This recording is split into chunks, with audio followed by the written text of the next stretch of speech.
A very good morning to one and all. This is Ranjana. I hope that you are having a good time in your life. I welcome you to this video lecture of Elective English. The poet that I got for you today is a famous romantic poet, Samuel Taylor Coleridge, and his poem is Kubla Khan. In this module, I will explain the background of the poem, line by line summary or explanation of this poem.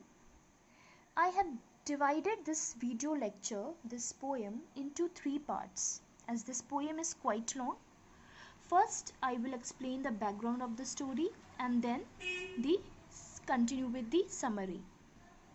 So, Kubla Khan, or A Vision in a Dream, a Fragment, is a poem written by Samuel Taylor Coleridge.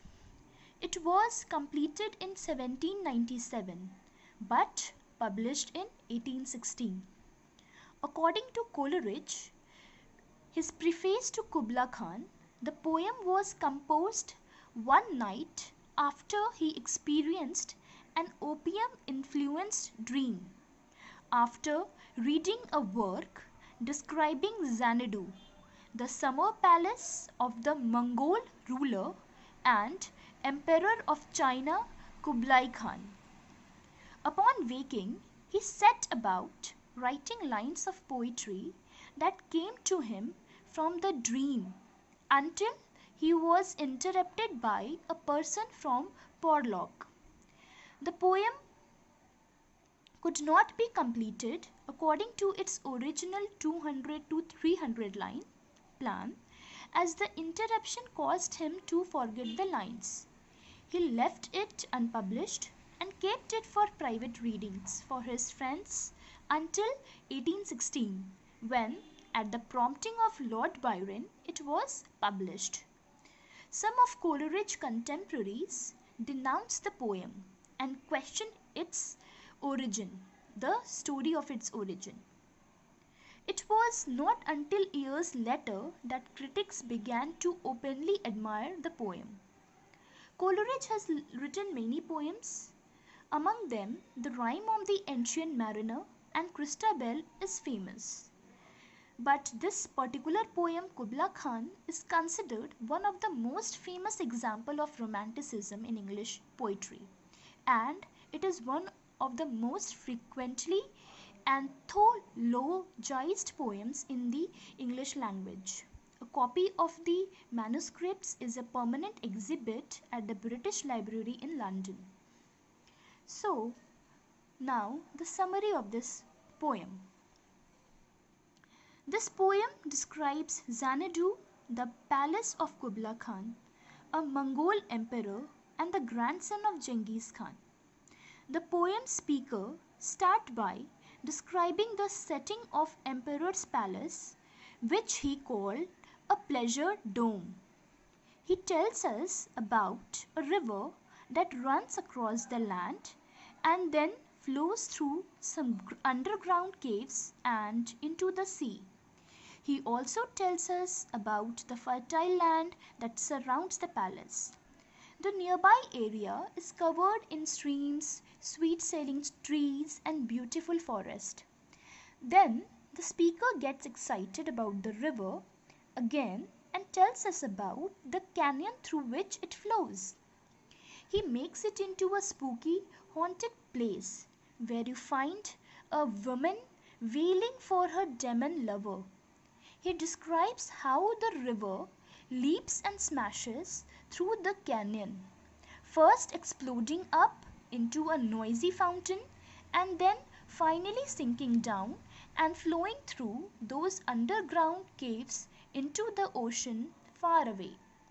The speaker then goes on to describe Kubla Khan himself, who is listening to the noisy river and thinking about war.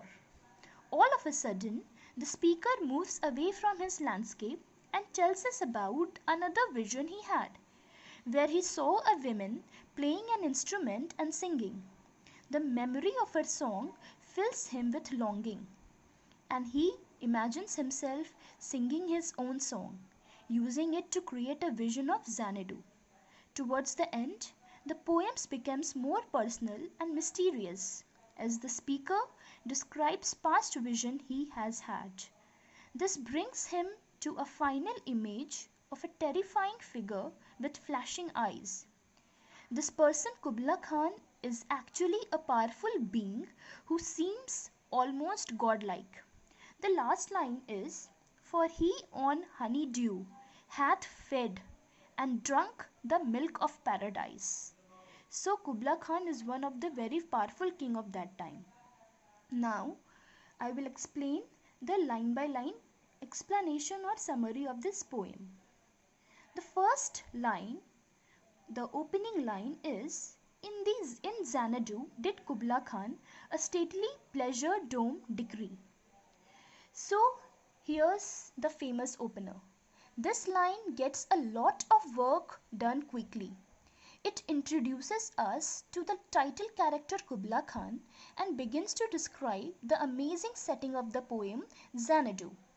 That stately pleasure dome degree means that he had a really fancy and beautiful palace built. We want you to know right away that Coleridge is actually talking about a real place and a real guy.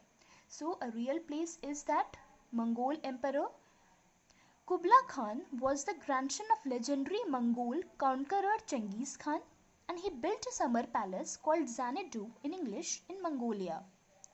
Marco Polo visited Xanadu and helped to start the legend of its magnificence. We are stating with actual history here. Although by Coleridge's time, Xanadu is already a bit of a legend. Now, line 3 to 5. Where Alf the sacred river ran through caverns, measureless to man, down to the sunless sea. The speaker begins to describe the geography of Xanadu. He starts by introducing us to the river Alf. There's certainly no river in Mongolia by this name. Some scholars think that this is an allusion to the river Alpheus, a river in Greece that was made famous in classical literature. The name Alf might not make us think of a Greek letter alpha, which is the first letter of the Greek alphabet and a symbol of beginnings. These associations and the fact that the river has a name at all really make the Alf stand out in the beginning of this poem. Notice how Coleridge is already stepping away from history. He is actually transforming his place, this person and the story into his own creation. Kubla Khan is definitely a poem as much about the journeys of the mind and imagination as it is about the real world. So it is about the imagination that Coleridge had. If this is partly an imaginary landscape, how does the poem speaker make it look and feel? When he talks about caverns measureless to man, we get a sense that this landscape is both huge and unknowable. Now, line 6 to 11. So, twice 5 miles of fertile ground with walls and towers were girded round, and there were gardens bright with sinuous rills, where blossomed many as incense-bearing tree, and here were forests ancient as the hills, and enfolding sunny spots of greenery. Now things becomes a little more cheerful. The speaker takes us away from those gloomy, endless caves and tells us about a little bit the garden around the palace. You might have noticed that the language gets fancy here. A sinuous rills is really just a twisty stream. Coleridge often uses beautiful language to illustrate simple underlining concept. Here, the speaker is setting up a contrast between the scary, strange caves and the pleasant, familiar space around the palace. He describes how the palace is girded by walls and towers, while the caves were measureless. The space can be measured very precisely at twice 5 miles. Everything about this place feels safe and happy. It is protected by the walls. It's fertile, the gardens are bright, even the trees smell good. Even though the forests are ancient and speaker manages to make them seeming comforting too, since he tells us there are unfolding sunny spots of greenery. Now, how the idea of unfolding echoes the sense of girded.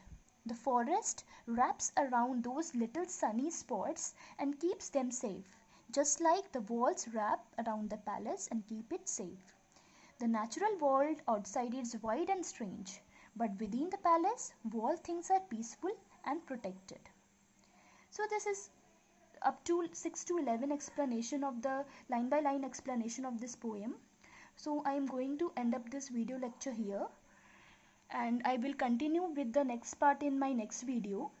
So till now, keep reading, keep listening, and be safe. Thank you.